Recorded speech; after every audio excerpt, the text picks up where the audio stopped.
İşğaldan azad olunan yurt yerlərimizə yeni nəfəs gəlir. Böyük Qayıdış proqramı çərçivəsində geri qayıdan soydaşlarımız yurda dönüşün sevincini yaşayırlar.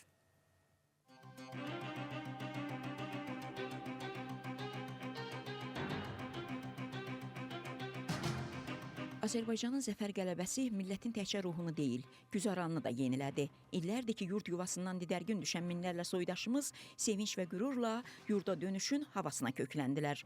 Çox gözləməyə isə gərək qalmadı. Tikilən, qurulan ərazilərimizə sakinlərin köçürülməsi prosesi başladı və bu proses böyük sürətlə davam etməkdədir. Ayrılıq acısı yaşayan soydaşlarımız öz yurt yerlərində abad məhəllələr və müasir evlərlə qarşılaşır. Laçın, Zəngilan, Cəbrayıl, Ağdam bir sözlə dövlətimizin Böyük Qayıdış proqramı çərçivəsində işğaldan azad edilmiş bütün ərazilərdə geniş miqyaslı infrastruktur layihələr həyata keçirilir, məhəllələr salınır, evlər tikilir. Laçın kimi oğulların azad etdiyi Laçın da bu sırada öncüllərdəndir. Çox gözəldir. Laçın bir Avropa şəhərinə çevrilib. Orada köçmüş insanların məşğulluğu. Yəni onlar nə ilə? Təbii ki, dövlət müəssisələrində o qədər iş yoxdur ki, bütün insanlar işə təmin olunsun. Biz burada bir neçə seçim görürük. Məsələn, elə Laçın şəhərinin yaxınlığında Qarikaha deyilən bir ərazi vardır ki, orada böyük torpaq sahələri var.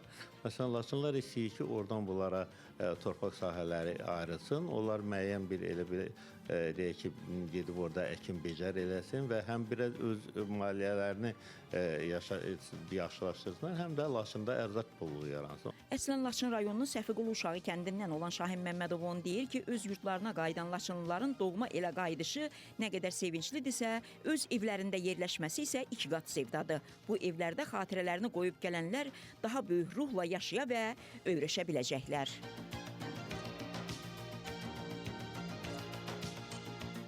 Hər kəsin nostalji hissələri var. İstəyir ki, onlar öz ata-baba yurdunda qayıtsınlar və bugünkü o dövrdə yaşamış insanların hər birinin düşüncəsi öz doğma evində.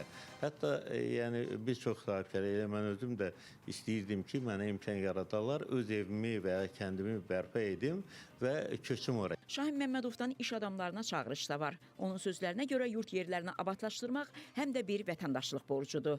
Birinci Laçınlı sahibkara öz kəndinizi, öz obanızı bərpa eləməkdə fəallıq göstərin və biraz da prinsipiallıq. İkincisi də ki, hərəmiz gedib Laçında xırda bir sahə və yaxud böyük bir sahə açıb iş qursa, hər bir Laçınlı üçün bir çörəkdir, bir müəyyən işdir. Həm də ki, orada güzəştlər var, vergi güzəşləri var ki, bunlardan da istifadə edib, onlar iş qura bilərlər. Bəli, artıq Laçınlılar yurt yerlərini bir anlıq belə tərk etməyəcəklər.